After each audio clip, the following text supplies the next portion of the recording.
Hello and welcome to News Now on TV360. I am Thelma Okoro. The World Bank has assigned $800 million to support the rebuilding of infrastructure destroyed in Nigeria's northeast region by the Boko Haram insurgency.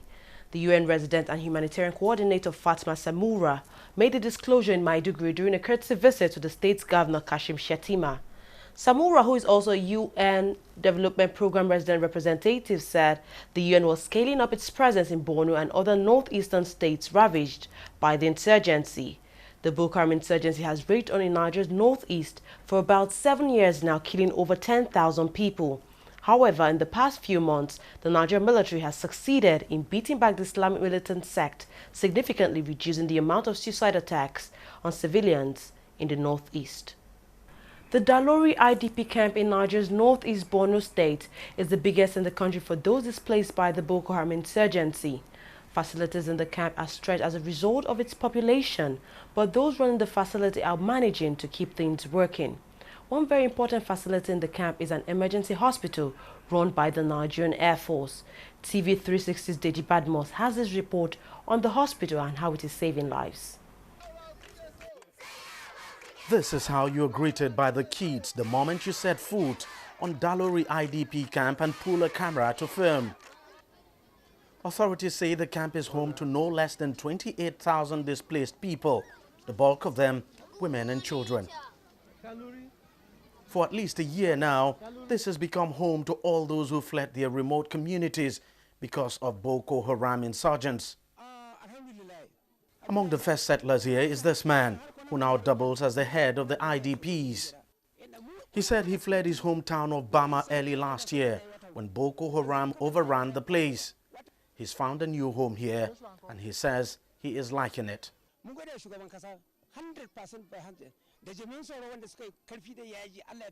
We thank the authorities for bringing us here, he says. We eat, we drink, we bath, we wash our clothes, we have a school, we have hospital. A special hospital built and run by the Air Force that treats us for free. The hospital is really a lifesaver. With guns hanging on their shoulders, Nigerian Air Force medical personnel attend to patients here at the hospital. So while they are fighting insurgents on one hand, they are also helping to save the lives of those who are caught up in the middle of the crisis. Even though it's an emergency medical facility, the hospital is still well stocked with drugs and some important medical equipment for handling more serious cases. We've seen a spectrum of disorders, mostly diarrheal disease, diarrhea and vomiting among children, pneumonia, and of course we have a lot of aged IDPs here who have hypertension, diabetes, and a lot of people who have eye problems, who could not see for about 20 years ago. And we undertook eye surgeries. We saw about 50 patients had eye surgeries and their sights were restored. So far we have about 130 people on the line for another round of eye surgeries. Baba Gana Mohammed and her baby is sick, but mother and child are here for treatment. After an Air Force doctor attends to them, they are both admitted at the female ward of the hospital. They are both lucky because back in their remote village, she would not have had access to this kind of medical treatment. Thank God for this facility. I know my daughter and I will get better treatment and get well soon, she says. We have been here for 5 days now and we're getting better. Hundreds of IDPs like Babagana now throng the hospital, getting vital treatment to stay healthy. Because of some other disorders, surgical disorders we've seen, the Chief of Air Staff decided to establish an operating theater equipped with ultra-modern equipment. He also employed the services of a gynecologist and a surgeon, general surgeon. Right now, we very soon will not be referring patients to any tertiary health center for secondary or even tertiary services. The IDPs are no doubt enjoying the services of the hospital and other facilities available in the camp, but questions have been asked if they would enjoy all these services when they eventually return to their various communities. There is going to be a post-insurgency phase to this, I believe the authority are also looking along that line, that by the time we believe that we put the challenge of insurgency behind us and the people are back in their community, of course there must be a post-insurgency phase to what you say that is happening here. Until that time comes, for now, the IDPs are happy with what they are getting, and they are not showing any sign of being in a hurry to leave this camp.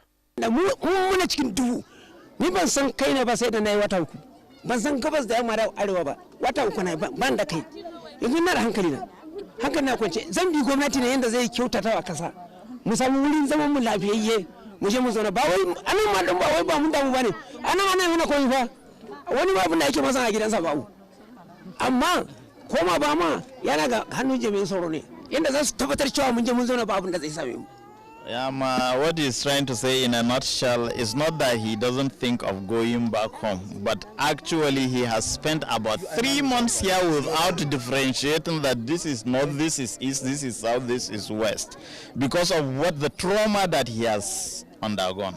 But for him staying here, he is feeling very much comfortable because what they are getting here, some of them cannot even afford it in their own houses. So at least they are sending a kind of a signal that they are feeling satisfied at least. For them to go back to their own destination is in the hands of the government. When the government feels that it's right for them to go back, they are ready and willing to go back. When the government feels that it is not right for them to go back, they cannot go back. That's what he's saying.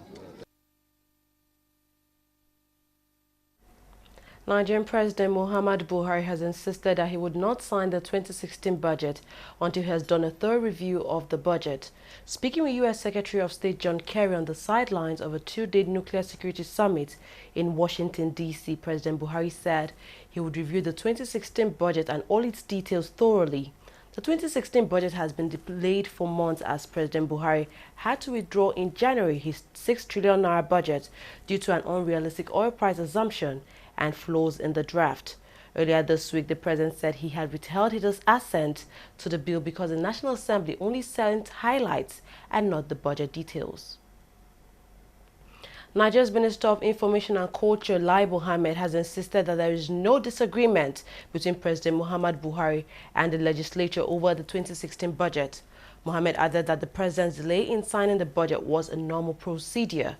He said when eventually passed into law, the budget will help the president fulfill all his campaign promises.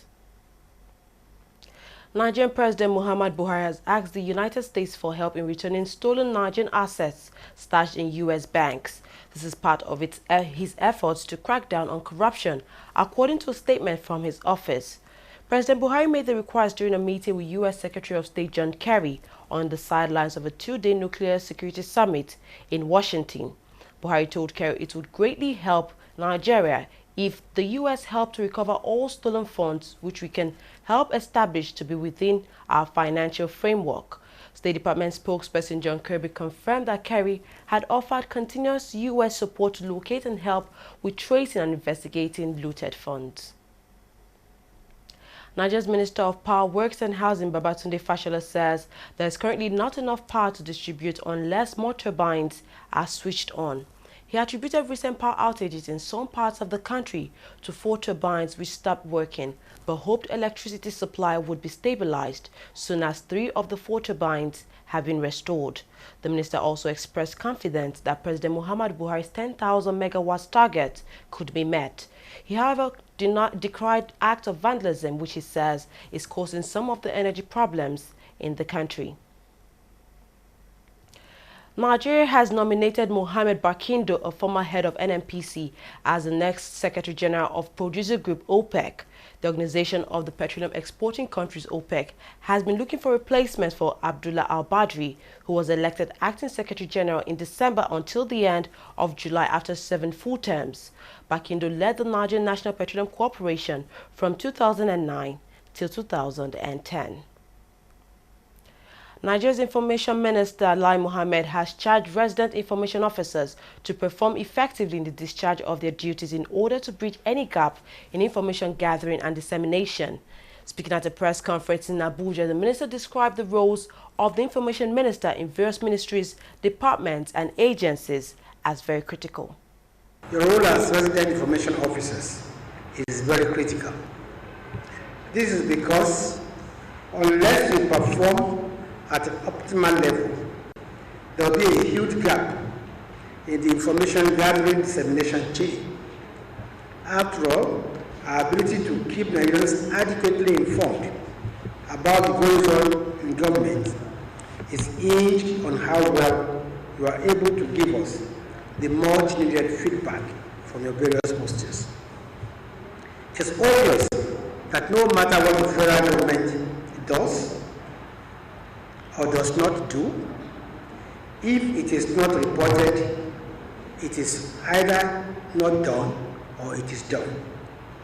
We are the center point of all MDAs, else we cannot afford to fail.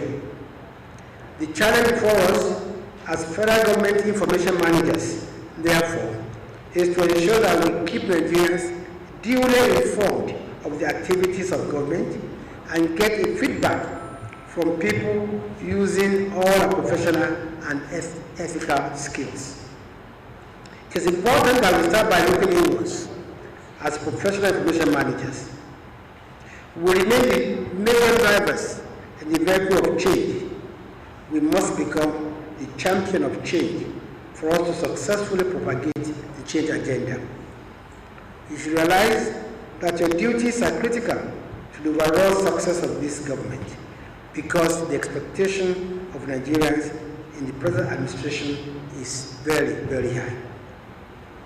You as resident information officers are the representatives of the Federal Ministry of Information and Culture in the various NDAs where you are posted, and therefore your activities and programs must reflect the activities of the MDAs so as to achieve the much desired change.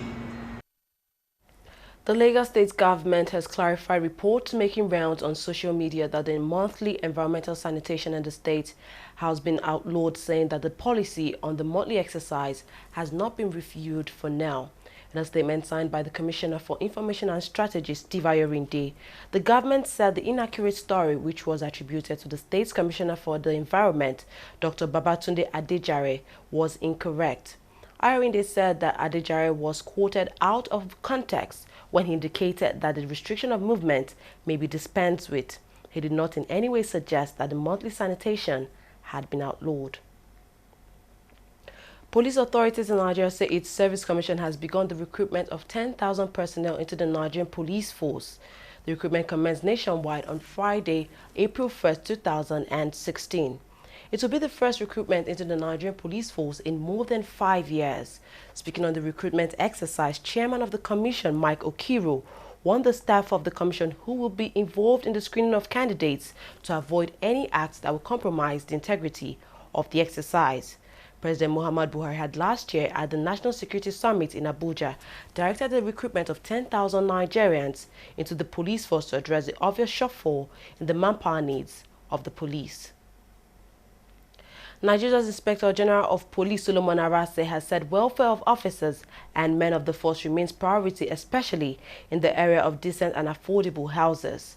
Arase stated that the welfare package will not only create better performance of duties in policing, but would help the officials cushion the effects of retirement. Once you join the police force, it is compulsory that on a monthly basis from your salary, you make a contribution, a voluntary contribution to the general commonwealth of the cooperative society. It is from that, your contribution that you use in assessing this social welfare scheme. So it's very, very easy, it's seamless, and we also have a mortgage finance company. So what we do is that if you don't have sufficient savings in your cooperative, your contribution to the cooperative acts as a collateral for you to be able to assess the mortgage and pay for these houses. We'll take a break now. When we come back, we'll look at business and sports stories. Stay tuned.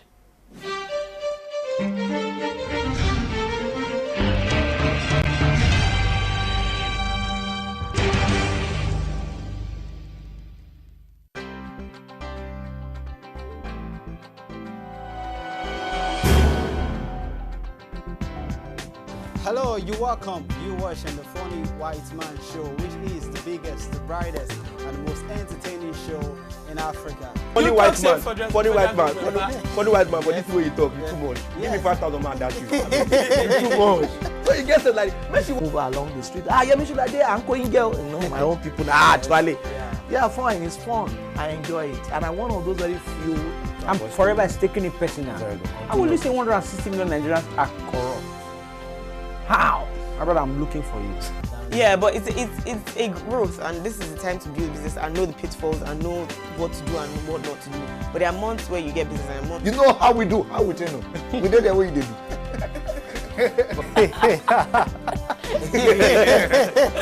Hello, you're welcome. You're watching Trending Matters on the Funny White Man Show. Of course, they will bring you trending issues just to entertain and tickle your fancy.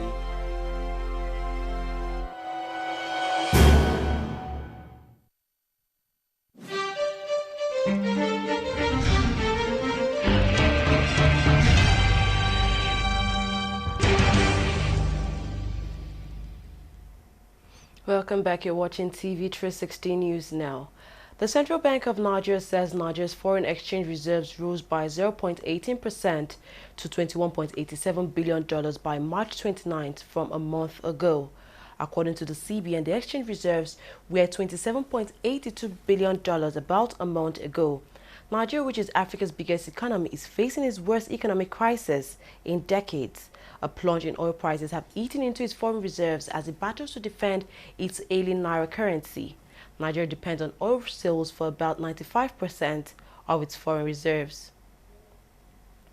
Nigeria State Oil Corporation, the NNPC, has released its March 2016 report. The report shows annual operating deficit down 32% to 3 billion naira in January 2016, and expenditure also slimmer at 134.4 billion naira in January from 196.2 billion naira in December last year. The new report shows the NNPC revenue down to 130.8 billion naira in January this year due to low crude oil prices.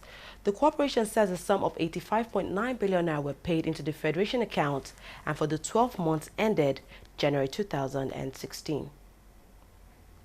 The International Monetary Fund IMF said it has again cut its growth forecast for Nigeria as the oil exporter faces substantial challenges from the low crude oil prices.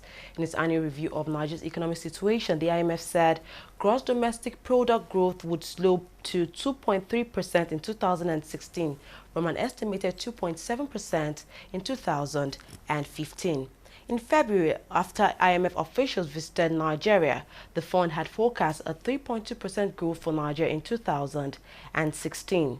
It added that Nigeria's general government deficit would grow further after doubling to 3.7% of GDP in 2015. Oil futures fell on Friday as oversupply, a strengthening dollar, and weaker Asian stock markets dragged on sentiment. Brent crude fell 23 cents to $40.10 a barrel, while U.S. crude fell 33 cents to $38.01 a barrel. Prices have recently pulled back on low trading volumes and a firmer dollar. Concerns about oversupply ahead of oil producers' meeting in Doha to agree on a possible output freeze on April 17th has also affected oil prices. Health officials in Liberia say a woman has died of Ebola months after the West African nation was declared Ebola-free by the WHO. Her death comes weeks after neighboring Guinea also recorded a new flare-up. More than 11,300 people have died over the past few years in the world's worst Ebola epidemic, nearly all of them in Guinea, Liberia, and also in Sierra Leone. Liberia was declared free of active Ebola transmission in January, having passed 42 days twice in the length of the virus incubation period. Hopes of finding more survivors trapped under a collapsed flyover are fading in the Indian city of Calcutta. Rescue officials walked through the night in the Garish Park area where the bypass was under construction when it collapsed suddenly on Thursday afternoon. At least 24 people were killed and scores others injured. The 2-kilometer flyover bridge was started in 2009 and missed several deadlines for completion. Police have opened a case of culpable homicide against the company in charge of the construction. Nigeria's Football League governing board, the league management company, has fined Ifeanyuba, the owner of Ifeanyuba FC, the sum of 2.5 million naira for slapping Heartland goalkeeper Ebele Obi. The businessman was also handed a 10-game ban for the offence. 4 of the 10-match ban is suspended for a probationary period till the end of the season. The billionaire also has till 5 p.m. on Saturday to appeal his decision. The LMC also banned the goalkeeper for 6 matches for assaulting the referee. The English FA has handed Chelsea striker Diego Costa a 1-match ban for improper conduct following his sending off in the FA Cup clash against Everton. He has also been fined £20,000 and warned against his future conduct. The suspension will follow immediately on the conclusion of the player's current ban. He will now miss Chelsea's league games away at bottom club Aston Villa and Swansea. That's all we have on news now. We thank you very much for watching. I am Thelma Okoro.